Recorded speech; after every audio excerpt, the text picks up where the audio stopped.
그게 다 어떻게 나온 거겠어요? 거기에 다니는 사람들이 바로 짬짬이 다 훔쳐가지고 이거 쑤셔 박아놔가지고 이렇게. 시청자 여러분 안녕하세요. 안녕하세요. 네, 치마연입니다. 많이 까칠하잖아요. 네, 여러분들의 엔돌핀 개성 안학입니다. 예, 개성 안학은 닉네임 그대로 개성에서 탈북을 한 친구입니다. 개성공단 안에서 북한 주민들이 많이 일을 하고 있다는데 그 사람들이 도대체 월급도 제대로 받지 못하면서 쌀 배급이나 겨우 받으면서 어떻게 먹고 사는지 다양한 수법들에 대해서 궁금합니다. 분명히 개성공단 입주했던 기업들도 돈을 벌었겠지만 그 개성공단에 출근을 하면서 일을 했던 북한 주민들 입장에서도 돈을 분명히 벌었을 거란 말이죠. 진아 씨는 왜 개성공단에 못 들어갔나요? 저는 사실 제 친구들이 저희 동창들이 싹 다 들어갔어요 거기.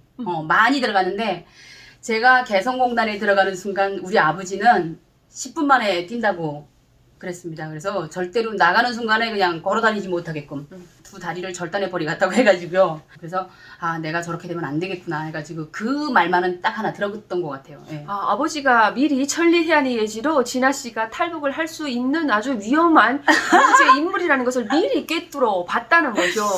진아 씨, 그러면 거기서 고모도 삼촌도 다 개성공단에서 일을 했다는 걸로 알고 있어요. 네 맞아요. 그 삼촌들이 도대체 어떻게 해서 돈을 벌던가요? 삼촌 집에 가거나 뭐 이런 데 가면 뭐가 있었나요?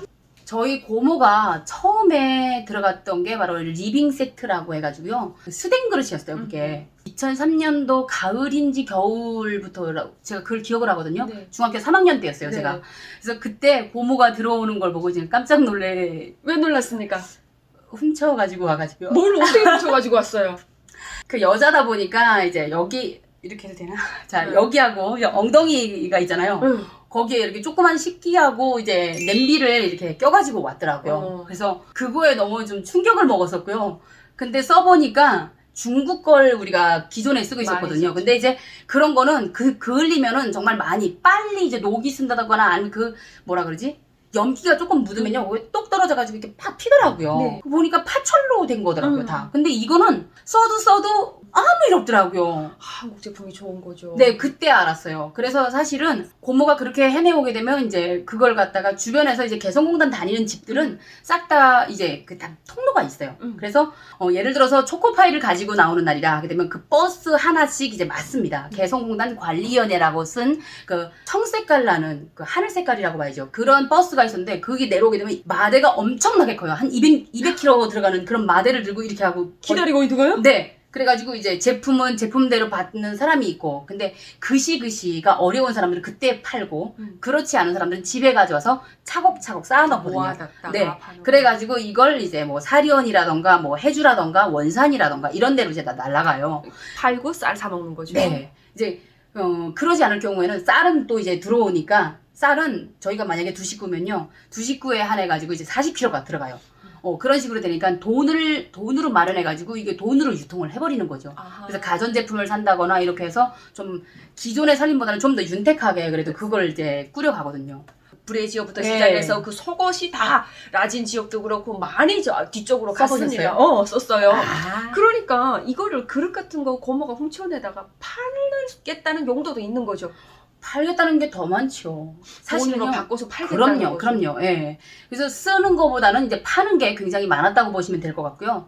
저는 사실은 그것 때문에 리빙 세트 때문에 제가 대학을 다니면서 자전거까지 사기를 당했어요. 그래서 어느 정도로 좋았냐면요. 저도 그때 당시가 2학년 때였어요. 네. 2학년 때인데 개성공단에서 나오는 그 제품을 가서 아버지가 가지고 나오라 그랬다 해가지고 자남동이라는 그 이제 엄청 높았어요. 이제 18층짜리 동상 있는 아파트였는데 곳인데? 네, 18층짜리 아파트였는데 거기 엘리베이터가 없는 거 아시죠? 그러죠. 네, 11층에 가서 그 가져오라 해가지고 그 국자요, 뭐 숟가락요, 스탱 이게 제품들이 엄청 많았어요.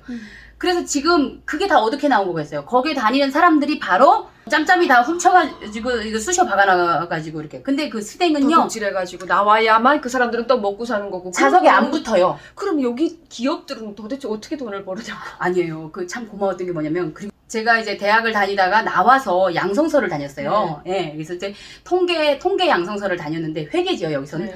그 양성서를 다니셨을 때 선생님은 따님이 거길 다녔어요. 그래서 가죽 제품이 나오는 그런 데를 다녔는데 한 필에서 예를 들어서 가죽 바지라던가 코트라던가 이렇게 예. 이 세트로 해가지고 이것이 몇 벌이 나올 거다. 예를 들어서 5벌 나오는 거다 네. 하면은 그냥 한 벌만 만들어서 제출하세요. 이런 식으로 한 거예요. 네.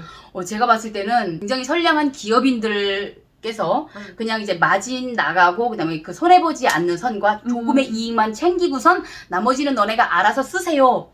그러니까 암묵적으로 도둑질하는 거 뻔히 알면서도 그냥 모르는 척하고 눈 감아줬다 이 말이 되겠네요. 제가 봤을 땐 그래요. 일단은. 그리고 뭐 삼촌도 솔직히 이제 반도체 회사를 다녔잖아요. 이제 뭐 시계 반도 같은 것도 이제 그 제품 요만한 거 하나에 엄청나게 비싸요. 네. 그거를 훔쳐서 반도체를 훔쳐서 북한에서 뭐를 할 수 있죠? 조립을 해요. 뭐를 만들길래요? 굉장히 그 시계 같은 것도요. 우리 국내산 제작 말고 이제 한국 제품의 시계들이 있어요. 네. OST 같은 게 아마 한국 제품일 네, 거예요. 그래서 이제 그게 이제 막 왔다 갔다 이제 하게 되면요. 국방부의 전 지역 중에서 개성 사람들은요. 특별히 이 손재주가 남달랐대요. 정말 섬세한데요. 그걸 다 맞추시더라고요. 깜짝 놀랐어요. 아, 북한 사람들 손재주 좋지 않습니까? 그 북한 지역에서도 그 개성 사람들. 야, 정말 티가 나더라고요. 제가 봤을 땐 악질이에요. 그걸 맞춰가지고 네. 팔아먹는 거예요? 네, 파는데 그 시중에 여느 뭐 중국 짝퉁 뭐 이런 거하고는 비교 안 될 정도로 만들어버리는 당연하죠. 거죠. 때깔이 다른 거예요. 때깔이 그냥 아주 착착착 해가지고요. 그런 거 팔아먹고 가죽 제품 팔아먹고 제 동창도 막 여기다가 브래지어를 브래지어 검수원이었어요. 걔가. 네. 네.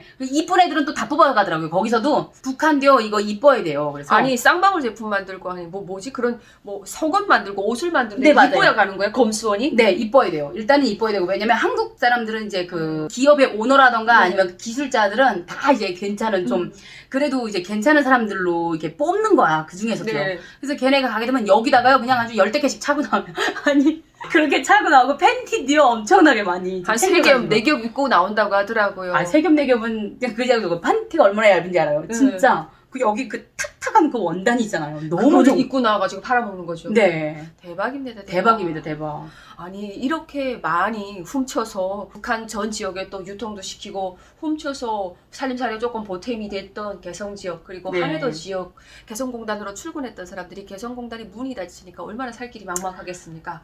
경제적인 충격이 분명히 있을 거라고 생각하거든요. 그렇죠. 사실 제가 있을 때도요. 저는 이제 13년도 그때 나왔으니까 이게 정말 개성공단이 굉장히 활성화될 때지만요. 우리 왜요? 미제이 고리밥살 책동으로 인해 가지고 남북이 이제 우리 민족끼리 통일이 못 되게끔 계속 그 장벽을 놓고 있다. 헛소리. 이렇게 하고 있는데 그럴 적마다 그냥 모든 게 다 미제 탓이고 그다음에 그럴 적마다 또 이제 그걸 가로막아 가지고 개성공단이 또 그때 되면 또 문을 닫아요. 우리는 개성공단을 쭉 하고 싶었는데 미국의 수법 때문에 우리가 이 개성공단 막았으니까 그렇죠. 북한 정부의 책임은 없다. 너네 우리를 원망하지 말아라. 이렇게 교육을 시키는 거예요. 네, 맨날 그런 걸 시키고요. 공단 들어가기 전에도 이제 계속 그런 걸 시키잖아요, 또. 원래 개성공단이 다른 지역보다 조금 그 세뇌 교육이나 그 정치사상 교육이 다른 타 회사, 외부의 회사보다 좀 빡세 보이죠. 심각 맞아요? 그 이상이죠. 훨씬 더 빡세게 시키나요? 저희 고모가 완전 초창기 멤버였어요. 초창기부터 이제 망할 때까지 다니고 이랬으니까 그때는 진짜 1년 동안 1년이 좀 넘었어요 그때. 그래가지고 당정책 관철이라던가 이런 그 업무 수행에서 어떻게 했는데 그 새로운 규약이 또 짜졌어요. 10대 원칙이라던가 이런 걸 빼놓고 있잖아요. 네. 새롭게 개성공단에 나가게 되면 적들의 그런 경제적인 오리박살 책동으로 인해가지고 우리의 말장난이죠. 우리의 그 자세와 입장이라던가 뭐 이런 걸 가지고 이래가지고 이제 그때는 여기하고 완전 반대로 이런 걸 교육을 시키는 거예요. 자기네 유리하게 교육을 시키는 겁니다. 그러니까 정치적 예속은 경제적 예속이다. 정신적 예속은 경제적 예속이다. 이렇게 시키는 거예요. 우리 솔직히 경제가 이게 봉쇄가 되면 뭐예요?